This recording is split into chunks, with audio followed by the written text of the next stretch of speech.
First order reaction, ठीक है ना। अब फर्स्ट ऑर्डर रिएक्शन में बात करते हैं, जैसे जीरो की बात कर रहे थे। अच्छा, रिएक्शन का नाम हम लोग जीरो ऑर्डर कर रहे थे, तो क्यों कर रहे थे? क्योंकि उस रिएक्शन का ऑर्डर क्या रहा था? जीरो। मैंने पहले ही बताया था कि किसी भी रिएक्शन का जो ऑर्डर आएगा उस रिएक्शन का नाम भी क्या हो जाएगा? वही हो जाएगा, ठीक है ना। इसका मतलब फर्स्ट ऑर्डर रिएक्शन में क्यों बोला है? क्योंकि इस रिएक्शन का क्या ऑर्डर आया होगा? वन, इसलिए इसका नाम क्या हो जाएगा? First order reaction.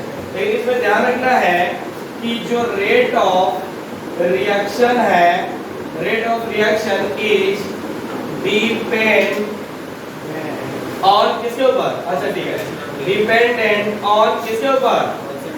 हाँ, कंसंट्रेशन ऑफ रिएक्टेंट, ठीक है ना, कंसंट्रेशन ऑफ के रिएक्टेंट। सेम कहानी कल की तरह हम लोग लेके चलेंगे। जैसे हमारे पास दिया हुआ है A से B, ठीक है ना, तो टाइम जीरो पर क्या था? ये लिए थे और ये क्या हो जाएगा? जीरो। अब फिर टाइम t पे a माइनस एक्स और एक कितना बना था? देखो आगे जाकर हमें दिक्कत होगी, इसलिए अपन ने क्या कर लिया था? इसको a नॉट मान लिया था और इसको at, यानी at हमें ये बताता है कि क्या है हमारे पास? फाइनल वैल्यू है। बस सुनना नहीं है, कौन सा है? फाइनल वैल्यू है, ठीक है। तो अब आइए यहाँ पर फिर रेट की बात किए थे, तो माइनस डी कंसंट्रेशन ऑफ, ये देखो टाइम t पर मैं हमेशा बात करता हूँ इसलिए यहाँ पर t लगा देता हूँ, ठीक है ना। इसका कुछ और मतलब मत समझना, टाइम t पर बात कर रहा हूँ इसलिए अपॉन क्या हो जाएगा? dt की। फिर अपन अगर रेट लॉ की बात करते हैं तो रेट इक्वल टू कितना आ जाएगा? k at का पावर 1। अब देखो जीरो नहीं होगा, क्या होगा? पावर 1 होगा, क्योंकि इस रिएक्शन का ऑर्डर ही कितना है? 1 है, ठीक। हाँ, अब लास्ट क्लास में अपन ने देखा था रेट लेट, तो दोनों आपस में क्या आ जाएगा? इक्वल। तो D concentration of at upon dt बराबर k कंसंट्रेशन ऑफ at। अब ये तो 1 होगा नहीं, इसका पावर 1 है, ठीक है ना। तो ये हो गए। अब देखो हमें ना इंटीग्रेशन करना है, तो इंटीग्रेशन में इस बात को ध्यान रखना कि जो dx होता है और इसका जो इंटीग्रेशन होता है ln x होता है। कितना होता है? ln x। ध्यान रखिएगा, ये दोनों वैल्यू सेम होना चाहिए। और अगर सीधे आप क्या करते हैं, dx की बात करते हैं, तो क्या हो जाएगा? x हो जाएगा। बस समझ रही ना। तो हमें ना इस फॉर्मेट में चेंज कर देना ताकि हमारा डायरेक्ट आंसर आ जाए, ठीक है ना। और इंटीग्रेशन करने की वजह से आप इसको क्या बोल देते हैं? Integrated rate law. आप चाहोगे तो आप लिख भी सकते हो, ठीक। तो हम क्या करते हैं, थोड़ी सी चेंज कर देते हैं इसके अंदर, minus D concentration of at, इसको नीचे ले जाते हैं, ठीक है ना। तो ये क्या हो जाएगा? Concentration of at is equal to k dt। अब चाहोगे तो साइन उल्टा भी करो, तो कोई दिक्कत नहीं है। साइन में इधर कर देता हूँ इसको और इसको इधर हो जाएगा प्लस। अब आज ये चीजें आगे की तरफ लेके चलते हैं। देखो अगर अपन क्या करते हैं यहाँ पर,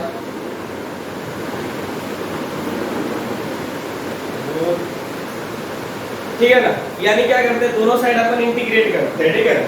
तो क्या हो जाएगा? डी कॉन्सेंट्रेशन, यहाँ पर देखिएगा सर, ये D concentration of at upon कितना?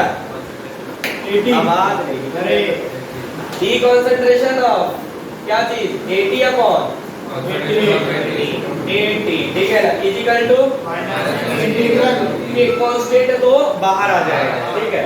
तो यहाँ पर हो जाएगा dt हो जाएगा ना, और t का dt का तो कल इंटीग्रेशन देखे थे, इसकी वैल्यू कितनी हो जाएगी? ln at is equal to minus at plus c, क्योंकि लास्ट में c लग जाएगा, क्योंकि हमने लिमिट नहीं लिया है, ठीक है ना। और लिमिट ध्यान से नहीं ले रहा है ताकि ना इसका ना और फिर उल्टा सीधा डेरिवेशन टाइप का लगेगा, हमें मेन इक्वेशन तक ही पहुंचना है। तो यहाँ पर याद है मैंने लेट टाइम 0 पर at की वैल्यू कितना लिया था? टाइम 0 पर at की वैल्यू कितना हो जाएगा? a0 के बराबर हो जाएगा, ठीक है। अब करना क्या है आपको, ये ध्यान देना, ये जो वैल्यू है कौन सा, ये इसको पुट कर दो इसके अंदर। क्लियर हो रहा है ना? देखो इसमें प्रॉब्लम हो तो बता देना। सबसे इंपॉर्टेंट जो क्वेश्चन पूछे जाने वाला है ना, जीरो ऑर्डर मतलब फर्स्ट ऑर्डर से पूछा जाता है, ठीक है। तो ये जब रखे हैं तो क्या आ जाएगा? ln ए नॉट बराबर सी माइनस के इंटू जीरो, टी की वैल्यू जीरो, अब प्लस सी, इसका मतलब सी इक्वल टू कितना है एल एन ए नॉट। अब ये जो आया इसकी वैल्यू इसमें पुट कर दो, ठीक है ना। और जब इसमें पुट करेंगे तो क्या आएगा एल एन ए टी बराबर कितना minus K T plus L N A naught, ठीक है ना। अगर ध्यान से इसको मैं यहीं को छोड़ता हूँ, मैं आगे की तरफ बढ़ूंगा। क्यों छोड़ने के लिए मैं यहाँ पर तैयार हो गया, ये देखो ध्यान से देखो ग्राफ दिख रहा है y equal to mx plus c, ठीक है। अगर ग्राफ की जिक्र करते हैं अपन तो देखो किसी बीच में बनेगा ln, किसके बीच में बनेगा भाई ln और किसके माइनस के, अरे t सॉरी x के टाइम, ठीक है ना। अब बताओ यहाँ पर ये यहाँ पर देखिए c क्या पॉजिटिव है तो ग्राफ यहाँ से स्टार्ट होगा। अगर ये c पॉजिटिव है यहाँ पर है, स्लोप कैसा है निगेटिव, निगेटिव तो ग्राफ किधर जाएगा नीचे की तरफ जाएगा, इंटरसेप्ट क्या हो जाएगा ln a नॉट, और स्लोप क्या हो जाएगा स्लोप हो जाएगा माइनस k हो जाएगा, ठीक। फिलहाल मुझे उसी पे चल रहा है, ठीक। तो अब क्या करना, करना कुछ नहीं, kt को इधर ले जाइए, ln को इधर ले जाइए। तो आप लोग ऐसे भी क्या किए हो आयनिक इक्विलिब्रियम पढ़े हो तो उसमें पता चल जाएगा लॉ को क्या क्या करना है। यहाँ पर देखो ये kt हो जाएगा i इक्वल टू क्या चीज ln a not minus ln at। देखो देखो कुछ लिख सकते हैं ln a not upon at, ठीक है ना। kt बराबर, अब करना क्या है आपको ln को कन्वर्ट करना है ln नहीं log में, ठीक है ना। log बेस्ड है, एक इनिशियल log है तो ये क्या करना पड़ेगा 2.303 से मल्टीप्लाई करेंगे, ठीक है ना। जब 2.303 से मल्टीप्लाई कर देंगे तो हमारे पास हो जाएगा kt बराबर ln, यहाँ पर 2.303 log कितना a नॉट अपॉन 80। अब ऐसे करो अपन ने यहाँ पर टाइम निकालते हैं, अगर टाइम पूछ लिया तो कितना हो जाएगा 2.303 log कितना अपॉन k, ठीक है, और log a नॉट अपॉन 80। एक बात बताइए तो ये आगे आपके पास पूरी तरह से यही आपका मेन फॉर्मूला है, क्या है मेन फॉर्मूला है, ठीक। अच्छा एक बात बताओ, बात ये जो हमने माना था, ये हमने माना था ना भाई, ये को क्या माना है a नॉट का मतलब क्या होगा और at का मतलब क्या होगा, ओके। अब देखो मैं चाहूँ तो इसको ऐसे लिख सकता हूँ क्या, और t बराबर 2.303 अपॉन k log कितना log a upon a minus 6। अरे भाई a नॉट की वैल्यू मैंने डाल दिया, फिर a क्या हो जाएगा a माइनस 6 हो जाएगा, तो चीज वही आ गई। इसमें क्या हो जाएगा देखना, ये तो हमारे पास डायरेक्ट पता है कि इनिशियल वैल्यू और एक फाइनल वैल्यू, ठीक है ना।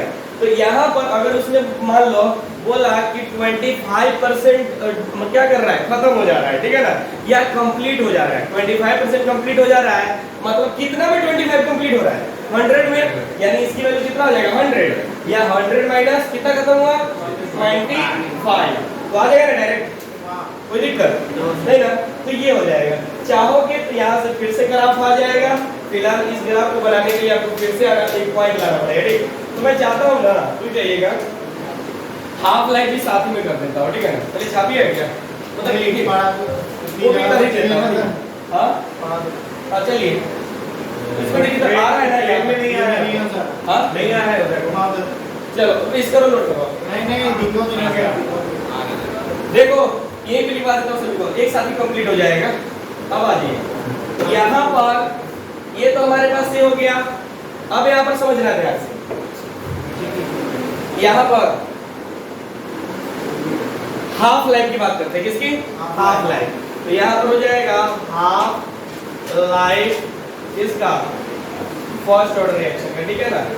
बात समझ आती है ना, हाफ लाइफ मतलब आधी जिंदगी, एक तो जिंदगी जितनी थी और फिर उसकी भी आधी, ठीक है ना।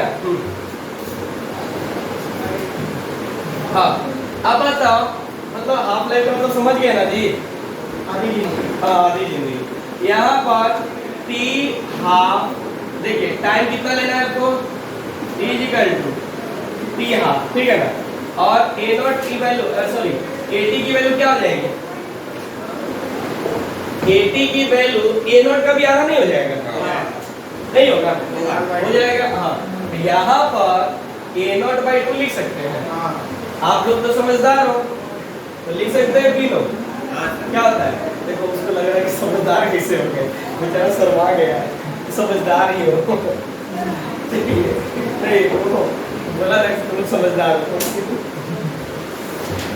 यहाँ पर देखिए क्या हो जाएगा, T is equal to 2.303 upon A log A not upon AT, यही था ना? कोई समस्या तो है नहीं। एक बात बताओ, T हाफ, कभी इसकी जगह क्या पुट कर दें? T हाफ कर सकते हैं, is equal to 2.303 upon K log, बताओ AT की वैल्यू क्या है? A नॉट बाई 2, ये कट जाएगा, 2 पर चला जाएगा, 2.303 अपॉन K, तो log कितना जाएगा 2, और 2 की वैल्यू मैंने ऑलरेडी बताया था, into 3010 अपॉन K। एक बात बता, इसको मल्टीप्लाई करोगे तो डायरेक्ट वैल्यू आएगा 693 अपॉन K। ये क्या हो गया हमारे पास? T हाफ आ गया, ठीक है ना? ये हो गया। इसका मतलब एक बात बताइए, इससे हमें कुछ देखने को मिल रहा है कि जो फर्स्ट ऑर्डर है वो इनिशियल कंसंट्रेशन पे डिपेंड कर रहा है कि नहीं कर रहा है? कर ही नहीं रहा है, कोई मतलब भी नहीं है। और जो रेट कांस्टेंट है उसके क्या हो जाएगा? इनवर्सली प्रोपोर्शनल हो जाएगा। बात समझ में आ रही है ना? तो इस बात को अपने तरफ से स्टेटमेंट में लिख लेना कि ये डिपेंड नहीं कर रहा, क्योंकि थ्योरेटिकल क्वेश्चन में पूछ सकता है। बात समझ में आती है ना? कोई डाउट? 4 की वैल्यू है ना सर वो? और 2 ना होगा, नहीं नीचे वो 0.6।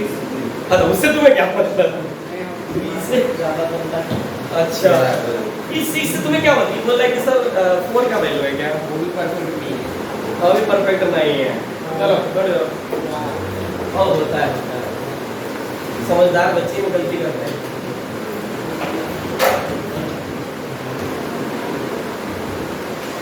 तो लेकिन आगे में सिलेबस बदल दिए जल्दी बेटा दो इसको रहने दो। इधर क्लास खत्म। क्यों टाइम क्यों है? कोई बात नहीं, जितना सिलेबस आया उसी को कंप्लीट करो ना। इसके अगले टेस्ट में तुम बता देना, उसके अकॉर्डिंग डाल दूंगी। अरे ये टेस्ट का लिस्ट बना के दे दूंगा, उसके अकॉर्डिंग डाल दूंगा। अच्छा, फर्स्ट ऑर्डर में कोई दिक्कत नहीं है? सर क्या